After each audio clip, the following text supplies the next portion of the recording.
Hey, episode 46. That's where we're at. Nobody told me with Mike and Blaine, and I'm with Blaine Birch. And today we're going to be talking about trust but verify. Blaine, what's up, man? I just wanted to sneak it. You caught me. I was like, get a circle before I start talking.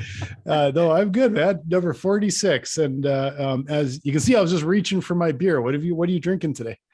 All right. So, hey, I found, all right. So, I don't know if you ever saw that show. They used to have a dance competition where this group called the Jabberwockies.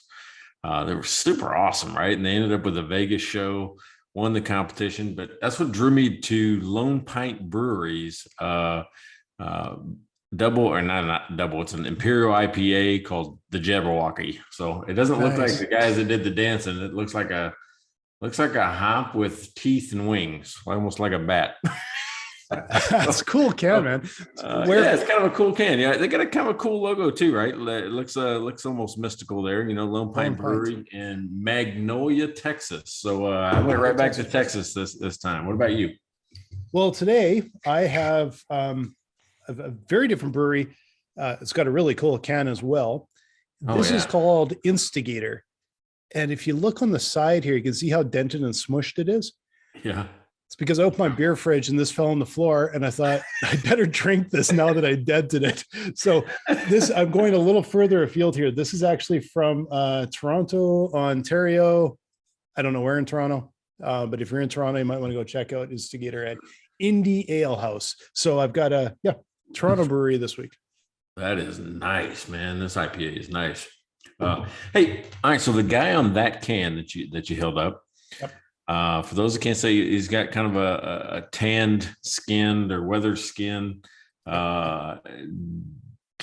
It's a darker color skin and a white beard. I'm thinking maybe if I tan more, I spend more time in the Texas sun, burning up, and 10 years from now, when I have an all white beard, that'll look like me. Yeah, exactly. You could look like that. This is probably a little bit more like my COVID winter beard, where it was, except it was still dark in the mustache a bit. It's getting off. Hey, what about the new digs? Did you see I flipped the room around?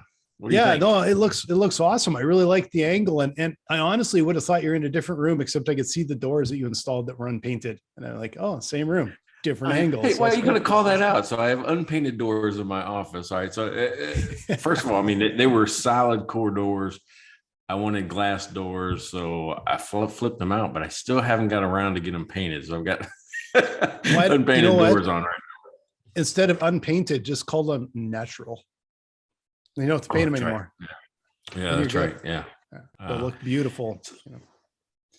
Well, maybe next week or the week after. I think before my birthday. How about that? That sounds good. I picked up paint last weekend to do some touch-ups this weekend. It's a long weekend here as well, except we got tomorrow off. You guys got Monday off. So I'm taking both because nobody wants to talk to me in the States on Monday anyway. So I'm like, whatever, we'll make a long weekend. Yeah. All right. Hey, all right. So trust but verify. That's what we're going to talk about today. So, immediately when you mentioned that as a topic, my mind went to my daughters. Because I would tell them to go clean their room, and I would trust that they went upstairs because I saw them go upstairs, and I trusted that they would do the right thing while they were in their room. But I still went up and verified, and chances are high that it didn't get done. Yeah. So that's where it went to.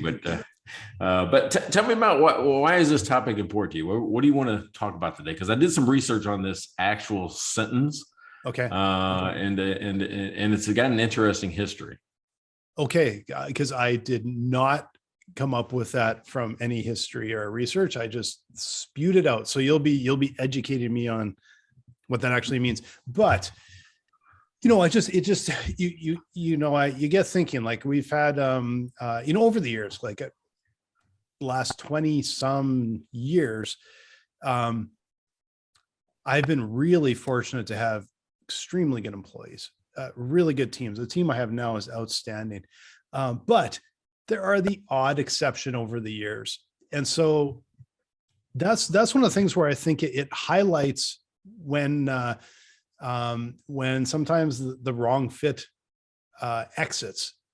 That probably we were giving probably too much trust in them. And when I say we, I'm talking about not just me, but the rest of the team, because the entire team is also depending on their teammates to pull their load, do their work or whatever.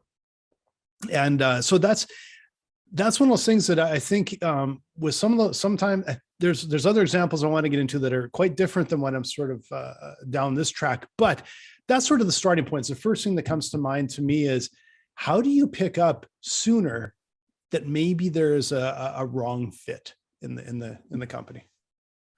Yeah. So, I mean, what you're talking about when you use the term trust but verify, we're talking about, with your team, right? I mean, and I'll tell you what, it's a really simple sentence. It's 3 words: trust but verify. And to me, it's you can really unpack that a lot, meaning trust. And when we're talking about our team specifically, trust is the empowerment. It's like going, we hired you, we have some confidence in what your abilities are. I trust that if I give you some guidance or direction, you'll accomplish the task and help us move the company forward. But this second part, because it's a comma, but, and then the second part is verify. That means, hey, maybe if I give you a little oversight, it does 2 things. One, it motivates you because I'm going to be looking at the result or kind of over your shoulder. But 2, it helps you understand the individual parts of the team, right? To make sure that they're all kind of working in concert to accomplish the big project that you're trying to get done, right? Yeah. So it's a small sentence, but super powerful. There's a lot going on in there. There's a lot to unpack. Like, we'll easily go through an hour on this, because the other part of it is it's not just like trust and as verify because you don't trust them, or there's sort of a bit of the subtext, but you put a lot of faith and a lot of trust in your team and partners and anyone that's sort of related to the business, but verifying sometimes isn't that it's not even that you don't trust them, but do they understand, are they even on the right path?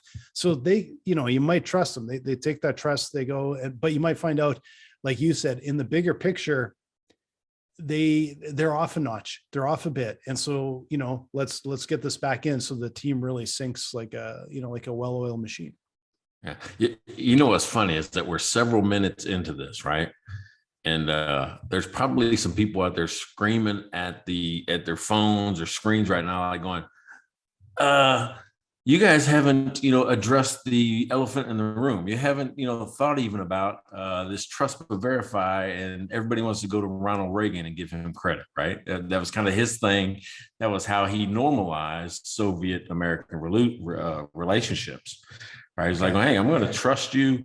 We were talking about bringing down the Berlin Wall, bringing down, the fall of communism, all those type of things. That's kind of what his mantra was trust but verify. So, and I'm like, they didn't even say that right off the bat. I'm like going, well, because what I learned, Blaine, go ahead. Because I didn't know that. I didn't know that. Oh, you didn't know that? No, yeah, I just heard the term. It's a huge thing, right?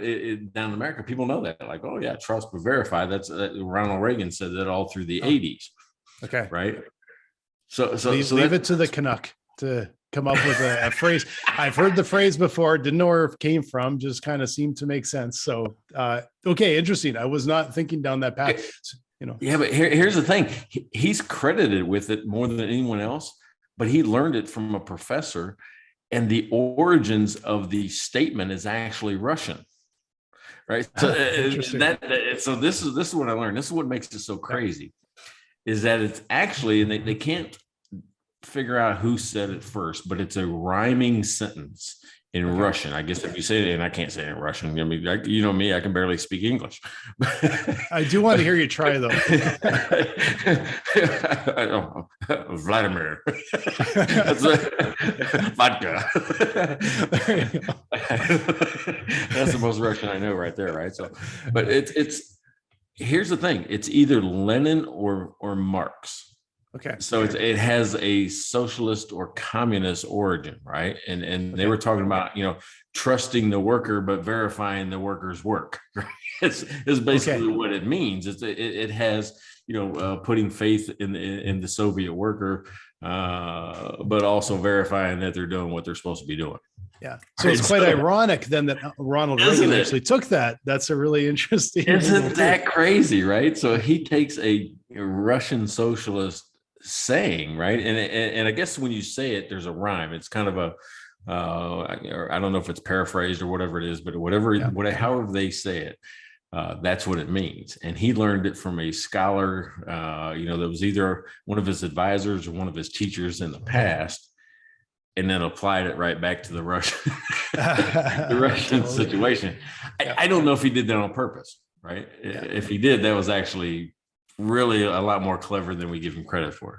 Yeah, well, and it would be, because they can't argue then when you basically bring it right back to them. It's like, I know what you guys are about. So that's really interesting. That's fascinating actually. That. Oh my God! See that we're like a in real time Wikipedia page. Yes. That's what the show's become. That is rapidly edited, because a lot of the time it's incorrect. Yeah, that's right. Yeah. Don't ever just trust us. Verify. You definitely want to verify us. So. That's right. You have to remember we're drinking while we're doing this. That doesn't help, especially the last quarter of every episode. Yeah, take it with a big grain of salt. Oh, and this is 8%, so 8.5%. So it's tipping scale, right? I'm right on the line. Bite. I think mine's 6.5, so not bad. Big, like a super can, but pint, but not bad. So I should be. I'll carry us near the end if you start to wave. But for you, I mean, 6% or whatever is like a light beer.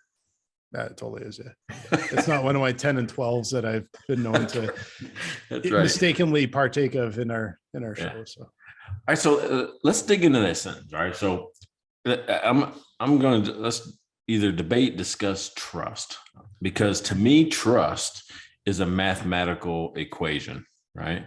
And it's it's the evidence of integrity over time.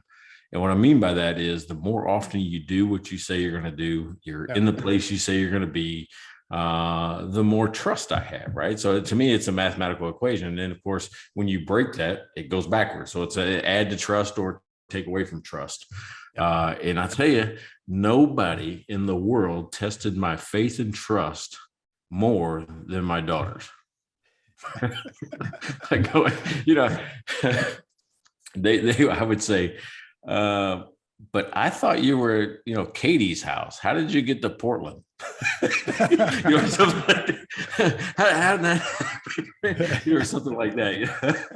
It was one of those things where you're like, they weren't quite telling you the truth, right? So we had a hard time building trust.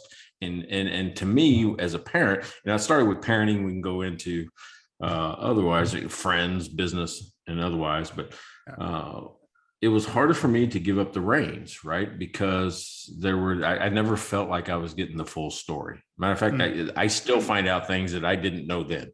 Right? It seems like every time a daughter visits me, I find out something from my past that I didn't know. So, but I mean, what about you? How do you define trust? If you're talking to somebody new, maybe an employee or, Well, I think it's interesting how you talk about, like, you earn trust over time. You can erode trust over time, but you can break trust in half in a moment. I think it's a lot harder to earn trust in a moment. I think you can probably take a big step and elevate it, but you can break trust down to zero in one shot. So it's interesting to sort of think of that way with sort of your equation. Earning it tends to take time. Maybe there's little bigger leaps here, could be eroded, but man, could also slam into a wall. Yeah, but there are professions where at least you're giving, or you could have the illusion of instant trust. Like, I go into a doctor's office, I'm instantly trusting them until they give me a reason not to.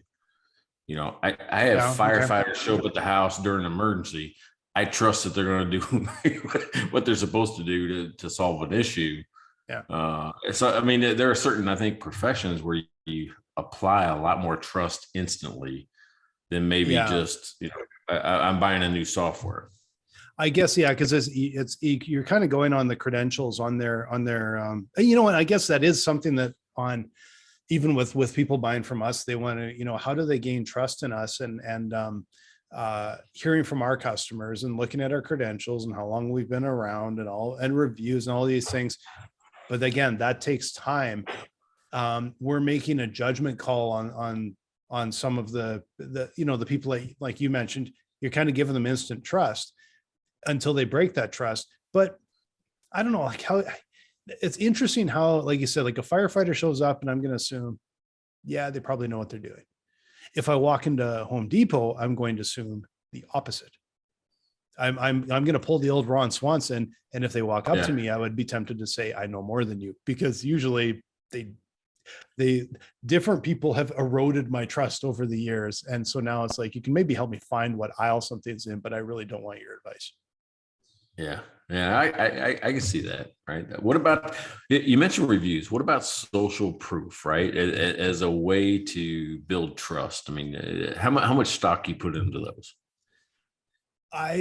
When you say social proof, I want to separate it immediately from social networks, because social networks to me doesn't necessarily carry much load with me, but people do. So if you know, if I was you know, if I was down your way in Texas and I'm like, I need to go, you know, I don't know, I want to find the best barbecue in town, and you say, I know this guy that's like a barbecue, blah blah blah, and you introduce me to someone and like, this person knows his barbecue, I'll instantly trust him because of the, you know, I trust you, so I'll trust them. But maybe not on social media as much, because I'm like, yeah, that can be manipulated so much that big grain of salt there. All right. So what if I told you he had the best barbecue, and then you looked on Yelp and it was a 2.3 stars out of 5? No, that's a good question, because would my trust start to erode in you and your barbecue? You know, that's what I mean, right? Who do you know, who do you not have trust in? Me or the guy doing the barbecue? That is interesting. And you picked on the one, like, you know, because I immediately came to mind like Facebook and stuff and whatever. But I do use Yelp and Untapped for my beer. And I will say that I still, no matter what the score is, I'll look at, well, how many people have reviewed it?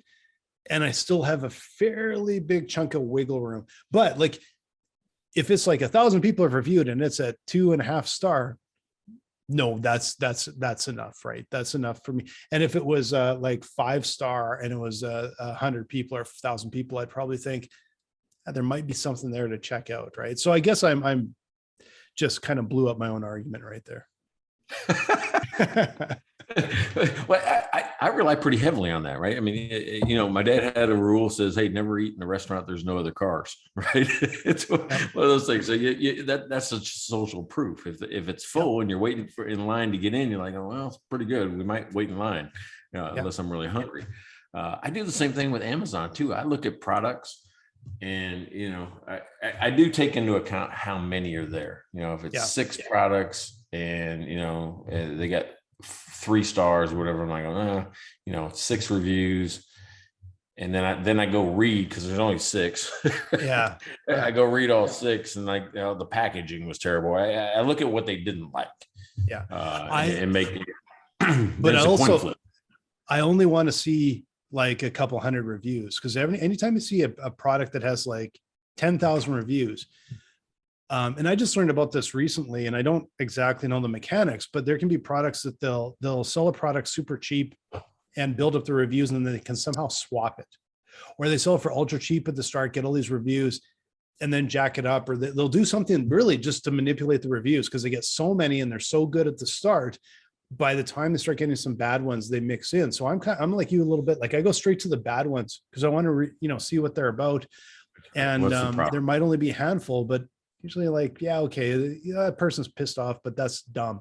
And then other times you're like, okay, every one of these last reviews said that it fell apart after week 2. Then you start getting a little bit skeptical, right?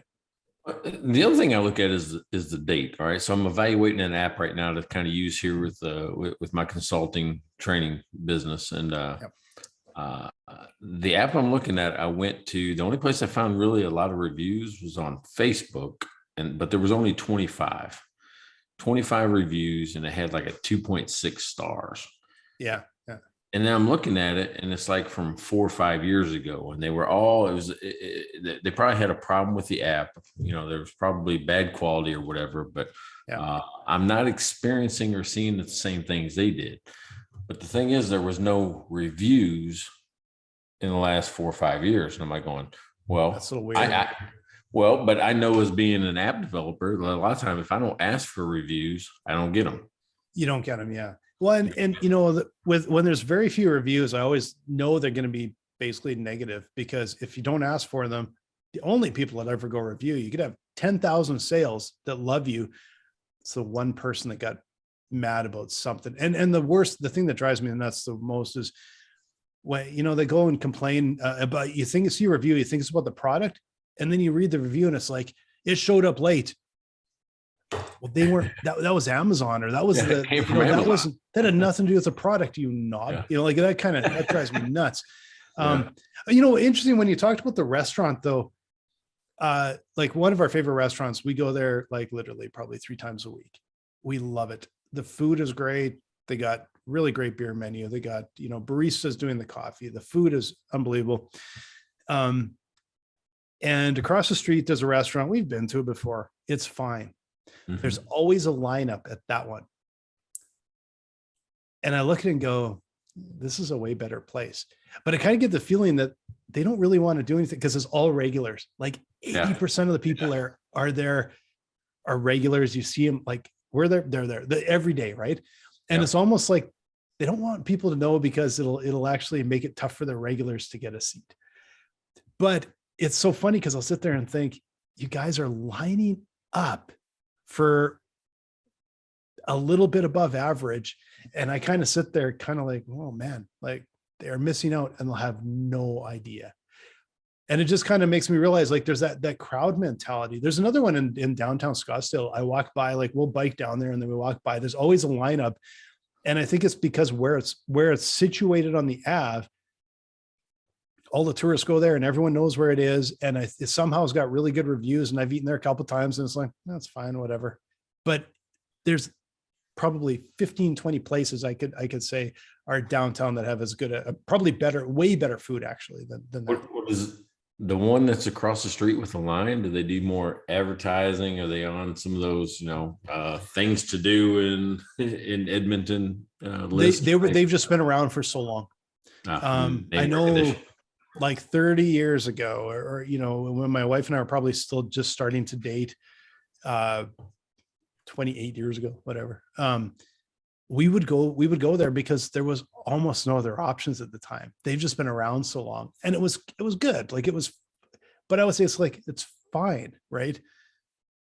But I'll go there only if I happen to get there early and there's nowhere else to go or whatever. But, so it built up this reputation over a really long time. So that's valid. But I do kind of laugh when it's like, you can stand in line for an hour for that.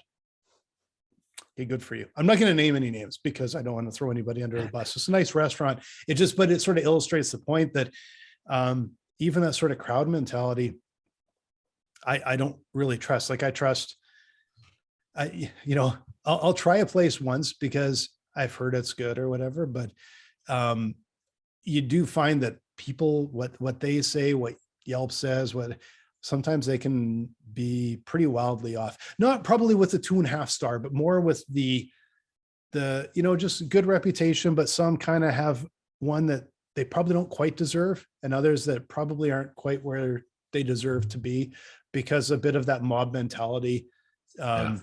I'm convinced that if they get some really good reviews right out of the gate, people tend to keep giving good reviews and vice versa.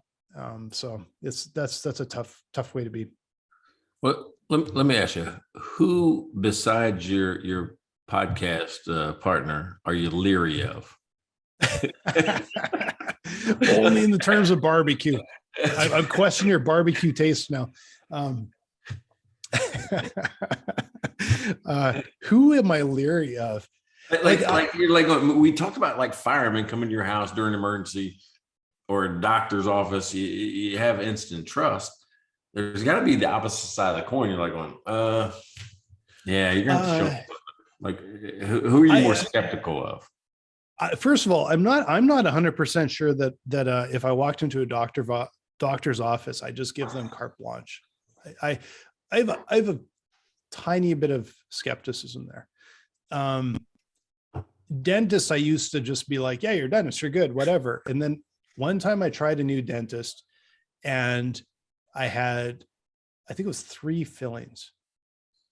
It was the first time in my life, and I was an adult, that I'd ever had a single filling. And I was like, afterwards, I'm thinking, because I totally trust him. It's a dentist, right? And I'm like, what have I been doing? What have I been eating that all of a sudden I had like these fillings? And then we ended up going to a different dentist and then went there for years and never had another filling. And then suddenly it dawned on me. I'm like, actually, probably why we were going to the other dentist, it sort of dawned on me. They were just racking up the bills and they were drilling in my teeth to do it, because that was the only time my entire life I've had a filling, let alone 3 at the same time.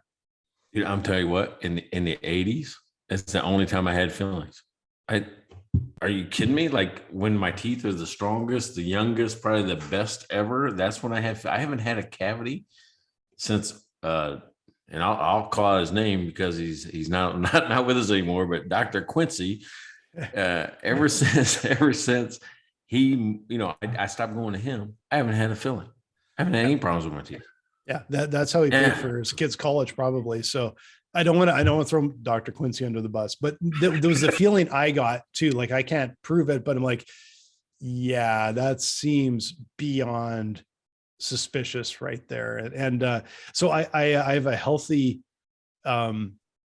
skepticism around like probably dentists. And and I think I have a bit of like, I would be a little skeptical with with contractors, with builders, with like, I think I've got more, because I've heard other people's experiences and I try and do my best, because I'm a little skeptical with a lot of that stuff too. So maybe I'm just naturally just kind of a dick and kind of skeptical about everybody. I don't know. Well, I'm kind of like that. I mean, it's just anybody. Like, we had a friend come over and introduce us to the solar opportunity, right? And I'm skeptical. I mean, like, going, I'm not against clean energy. I want that to work. Yeah. But I don't trust what they tell me with the claims, right? It's meaning that it's a wash. You're going to pay the exact same as your energy bill. You pay no money up front, and all you do is make a payment for the solar equipment, and you don't have an electric bill. Well, that can't be true, because part of my electric bill is natural gas. Like, so instantly I'm like, going, what?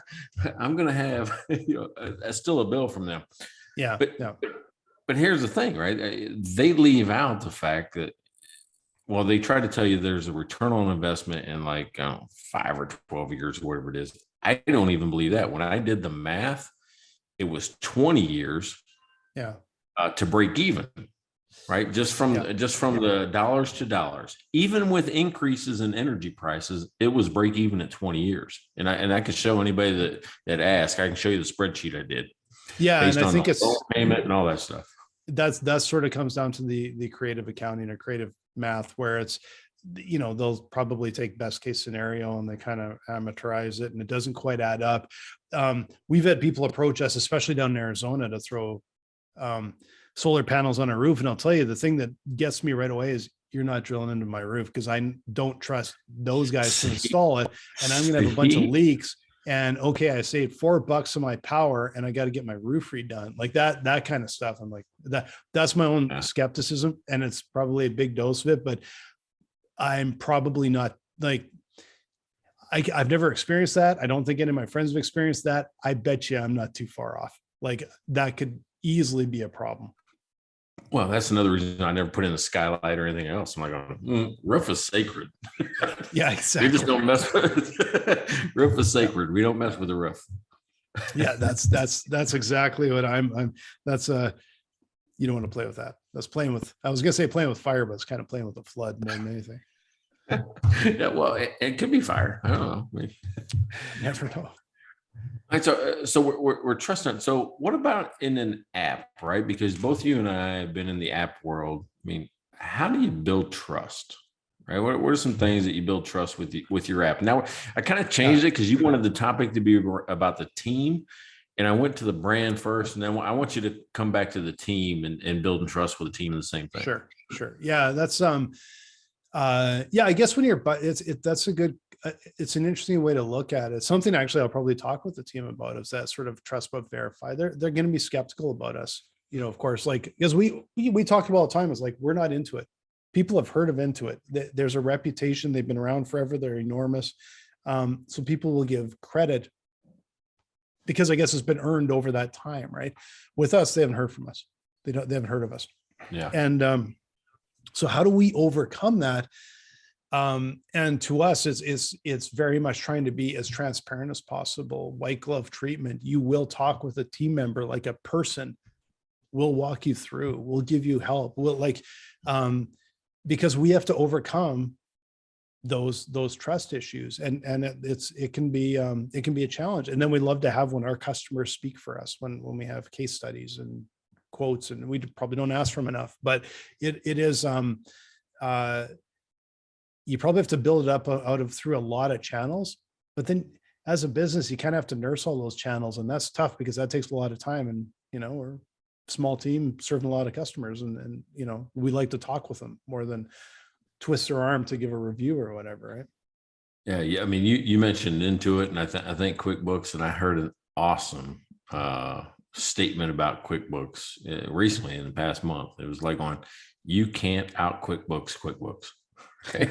Which means, I mean, going head to head, you're going to have to differentiate. You're going to have to do something different. You're not going head to head with them. Now, they have trust though, because 20, 30 years of, hey, and millions of interactions with the public in the world, right? Like millions of them. I mean, that gives you trust. But a new app, there's all these strategies like I'm going to build a blog content, right? And people will come read the blog, and after a while, they'll trust me because they like what I say. I'm a little skeptical of that. Yeah, I wouldn't rely on that to build trust.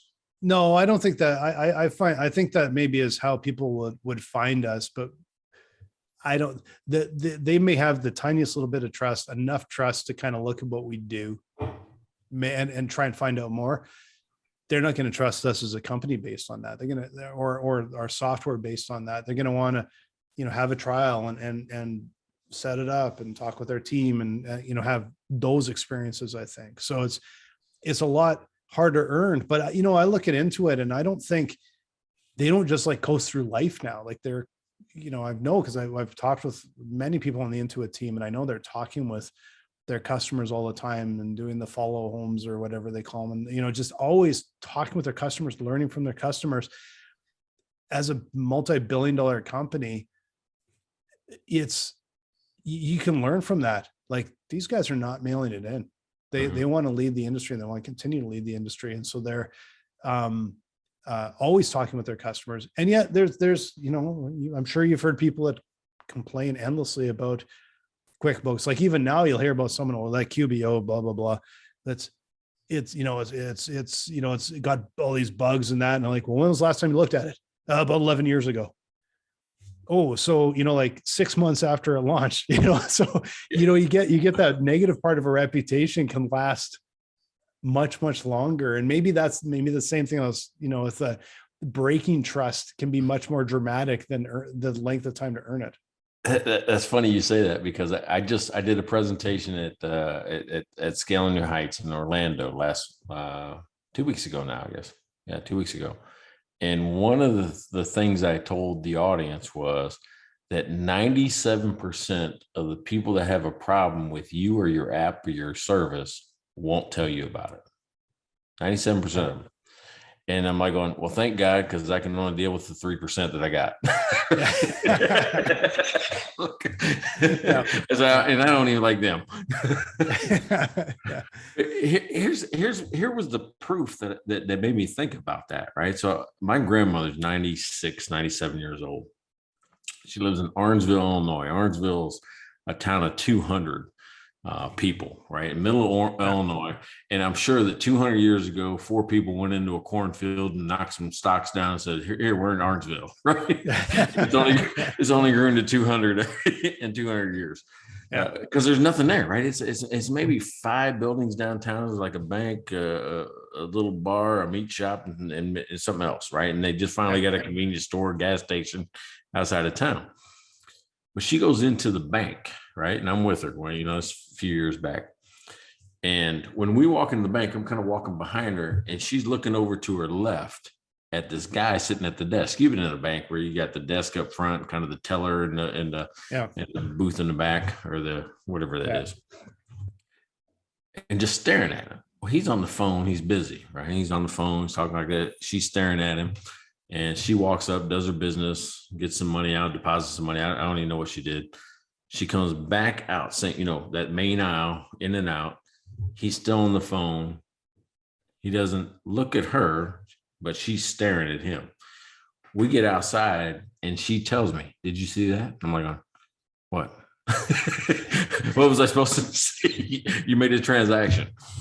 She goes, "Tom, he didn't say hi, bye, kiss my ass, nothing. He just sat there." I'm like going, "Yeah, but he was on the phone. He was busy." He was doing his job, Yeah. But he could look up and he could wave at me. I've lived in this town for longer than he's been alive. And I've been coming to this bank since the day I opened the door. One of those things, right? Yeah. At least he could do is say hi to me. I'm one of the oldest customers in this place. And so we walk back because it's a town you can walk in, right? She don't drive. She never had a driver's license. Okay. 90. That's another important fact. Never had a driver's license at 96 years old. Wow. Think about that. Yeah, never did. Even when I was a kid and I'd stay with her, she would take a cab to work, a taxi to work every day. And then my grandfather would pick her up at night because he worked as a school custodian. And when he would get done, he would go pick her up. So anyway, so she walks all the way back. We told 2 neighbors about that interaction, right? Where Tom didn't, look up and say hi. We also told the neighbor next door, she had a little get together, like a bridge club people and stuff like that come over to the house at night. We told everybody at the table. She told like 15 people in a matter of like 5 hours, 6 hours, right? Yeah. Told 15 people in a town of 200. That son of a bitch, Tom, didn't even look up from his desk when I walked in there. That's what they knew. And the reason I tell you that is 97% of the people won't tell you they have a problem. Yeah. But they'll tell everybody else in the world that there's a problem, right? So that's that trust thing about getting your customers to trust you enough to go, "Oh, he's just busy. It's not him. He's not like that." But that slight really hurt her feelings, and she told everybody about it. Yeah. And there's a good chance that he just was looking the other way and didn't even know. There's a bigger never chance, know. Yeah. There's a bigger chance she's a slight bit crazy too, right? Oh. She's my grandma. I could talk to her about that. But you know what? Crazy in a good way. Yeah. But she could go in next week and Tom could be like, jump up from his desk. Great to see you. Haven't seen you in a while. Everything else. She would be totally happy. She probably isn't going back and just unpacking with all 15 people, she said. Told that to you, right? He could give her a gift basket. She walked in the door. She might say that to other people. Yeah. I walked in the bank today and Tom gave me a gift basket. And then he'd be setting himself up for failure because then he'd have to get 200 other people a gift basket. Yeah. To make it even. Yeah, exactly. That's well, no, but that's a good. It makes you think because it makes you realize that, it was a conversation we had last week. I was talking with a friend of mine that is a marketing, like a marketing expert, like for ages. And one of the things he said is he said, like, there's a couple of sides on the building your messaging and all that kind of stuff. We're just chatting about it. But then he said, go talk with your customers and poke them and ask them, what don't you like? What don't you? They said, pick at that scab till they actually tell you, because that is that blueprint you need to understand it and make a fix that can make a fundamental difference. But it's hard to get them to fess up, right? And tell you what they don't like. That was a great visual. Pick at that scab, right? That reminds me. I use a technique called 4 helpful questions, right? So when you can't really figure out what a problem is, and you want to trust your people to tell you, I'll either get them all in the same room or separate. And the 4 helpful questions are this: what's working, what's broken, what's missing, what's confused. Okay. Yeah. And all you do is you just ask people those questions. Hey, what's working? What's broken? What's missing? What's confused? And what you'll see is a theme pop out, right? You'll see a theme pop out, and then those will be the core issues that you'll address. You'll say, oh, everybody's talking about blah, it's one feature in our app, or it's, this one process that we have internally as a team. Those 4 questions uncover all kinds of issues, and people think that they're just kind of being helpful, but you'll see a theme start to pop out between everyone. Yeah. That's a really useful tactic, because it's hard to drag that out. People don't want to tell you, like, not to your face. They don't want to tell you what's wrong and what's, I don't seem to have that issue. I'm probably a little too blunt at times. That's how I'm wired, I guess. But it's hard to draw that out. And sometimes that's something that I don't catch in other people. They don't like to share things, and I'm just be totally honest. This is, just blunt, right? Yeah. So I think, I called earlier trust empowerment, because I think your employees really do like feeling that they're trusted to do something for you. Yeah. So let's kind of talk about verification now, because I called it earlier. There's a motivation to verification, which means if they know that you're going to check in, well, chances are they're going to do a better job, because they say, well, Blaine's going to look at this, right? Yeah. Because in the Army, when I was a TAC officer for the officer candidate school, which means we trained the next set of leaders, right? The new lieutenants coming in. And it was, you shouldn't expect what you don't inspect, right? I don't expect it unless I'm willing to check on it. That's the same thing. Trust but verify. It's a different play on the words. So think about that now. What is your idea of verification?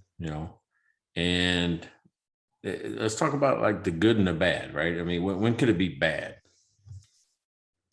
Well, you don't want to demotivate people. You don't want to have them feeling like you're micromanaging. So there's that delicate balance. But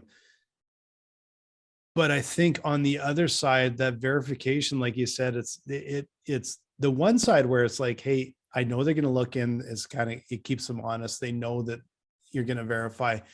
The other side of it, though, is if they're doing a really good job, they know they're going to get credit.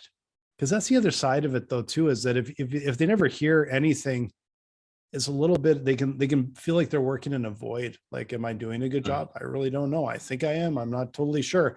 So if you're verifying with it and you're going, hey, yeah, great, you reached those goals or whatever.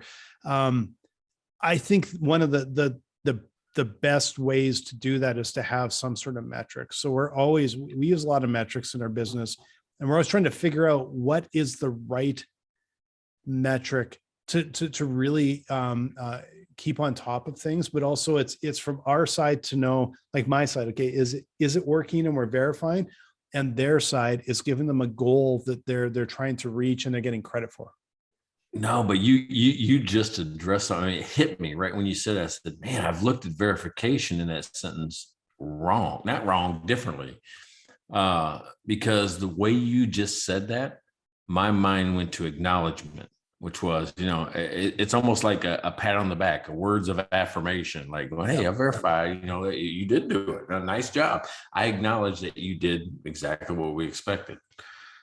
Right. So, I mean, I didn't think about verify as acknowledgement or affirmation, because everybody puts it's like, maybe it's the Russian influence, but it's, I'm checking in on you. I'm Big Brother, I'm making sure you're doing the right thing. But you just put a different positive spin on it that I hadn't thought of. Yeah, and it's maybe their opportunity to even highlight it themselves. Hey, I reached this point. they can be proactive about something as well. But I think it is something that can be, if it's handled right, it can be such a benefit to both like you and the team, the staff, whatever. Like it can be a real benefit. If it's handled wrong, it can be awful for everybody, including yourself. Have you ever, went to check, we'll call it verification, and it's 90 degrees off, like going, no, we wanted to go back this way. You're way down the wrong track. Yeah. Oh, absolutely. But I think there's been two different outcomes that I can think of is one is, that is not what we meant, but the intentions were right. The direction was wrong. Yeah. There was also, I will say one time in the past 20 some years, there was one time where it meant dismissal within about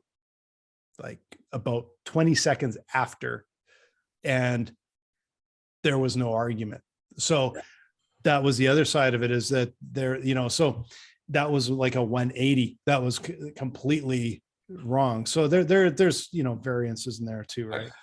Well, one of the software products I built, it did just that. It was going about 90 degrees the wrong way, but it sparked an even more important feature that we wouldn't have thought of. If we wouldn't have went down that way, nobody would have thought in that direction. Everybody was, we'll say you're focused towards, I don't know, building a permissioning system, but then the way somebody approaches it, the problem, I'm going to go, oh shit, that's better. Not only is that better, we can do these other 5 things if we do that first. Yeah. Right. So it's went both ways. So, I mean, even an early verification, an early check-in, it could be bad, or it could actually spark innovation. Right. Yes. Yeah. We more than once, I don't think it's happened that often, but I know there's been more than once. I know on our team, we did something unexpected happened out of the app, and it was, that's not a bug, that's a feature, because we realized it brought back information that we didn't really even know was there. Like, oh wow, hey, that's really cool. I didn't know that. So it could happen. We didn't know you could do that. Hey, your users do hacks, and you're like going, yeah, we should advertise that. That's exactly it. It's like, wow, look at what that's great. That's put it in the board. Yeah, we should market. That's one of our things. Of course, we did that. We knew that when we put it in. Exactly. Yeah. That was one of the use cases. I want to do this. That's what we said. Completely natural. Yeah. All right. So tell us about our sponsor. Those of you that are listening, first of all, let me tell you this. We have a website, mikeandblaine.com, right, where you can see our featured breweries. So if you're one of the breweries that we've, featured, you can see your own logo there. We point to you, we direct to you, we link to you, right? So we're trying to drive traffic back to you guys. You can also watch all the YouTube videos of this podcast. You can also find every episode of our podcast or add us to your directory at Apple or Google or Spotify or any of the big ones. So we're lucky enough to have Blaine Birch, the CEO of Dry Run, who has sponsored this podcast, and so let's talk about you. Let's talk about your software product and how it can help businesses. Sure. And don't turn me off right away, because this will be quick, guys. So like, that was a long, slow. It's not over. We might have more shit. You don't know. We got all kinds of stuff. You can't believe what we're going to tell you after this. You don't want to miss it. So Dry Run, it's our passion is to help businesses survive and grow. And we're all about peering into the future. That's why it's called Dry Run. You take your business on a dry run before it becomes real. So, come over to Dry Run, especially if you're a CFO, a CPA, whether you're advising your own clients or you're in a business and you're on the, the finance team and you're helping understand where you're headed as a business. Come and talk with us. We're financial modeling and cash management software that has, it's easy to use, easy to understand, but it has this unmatched level of flexibility outside of a spreadsheet, but will save you days a week compared to that spreadsheet. So that's what we're all about at Dry Run, dryrun.com. So you can come check us out. Right on. So here's what I learned today. First of all, because of this episode, I looked up Trust but Verify, right? And found out that its origins were Russian. But more importantly, I learned from you that the verify part doesn't have to be bad. It could be an acknowledgement. It could be words of affirmation, like I was talking about, like a pat on the back. Hey, you're on the right track.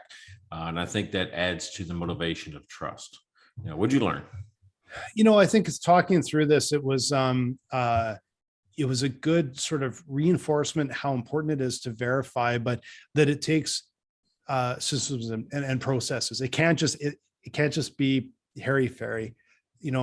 Get some metrics in, get some systems in place that you can track on a weekly basis and get your team engaged so that it isn't just a negative thing. It's actually like a mark of progress. So another thing I learned is you introduced me to the term hairy fairy. I don't know what that is. Hairy fairy.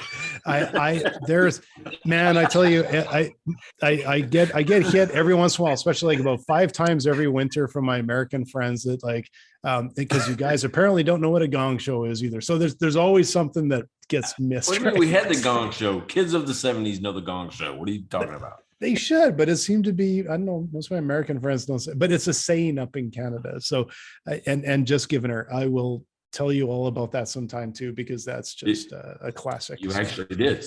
You did around the fire pit at your house in Scottsdale. Okay. Yeah. It's a classic. You got to know it. So, yeah. You got to know that. Just giving her. Yeah.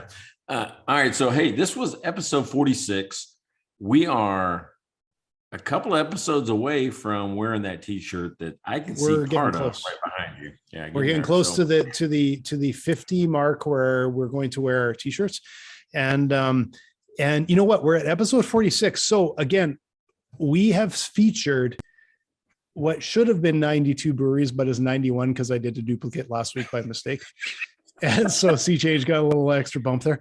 But we have featured 91 breweries as well. And you can come to our website. Mike told you all about it. What he didn't say is you can buy merch like our T-shirt that you just saw. And you can also buy us a beer. And we actually have had 4 beer bought for us. So you can be the 5th, maybe the 6th, maybe the 10th person to buy us a beer. And if you're a brewery, we will feature your beer. And if you're not a brewery, you can still tell us what beer to buy. And if we can get it, we'll drink it and put a smile on our face and we'll, tell you how great you are. All right. You're the best. And this has been Nobody Told Me with Mike and Blaine. So we'll see you next time.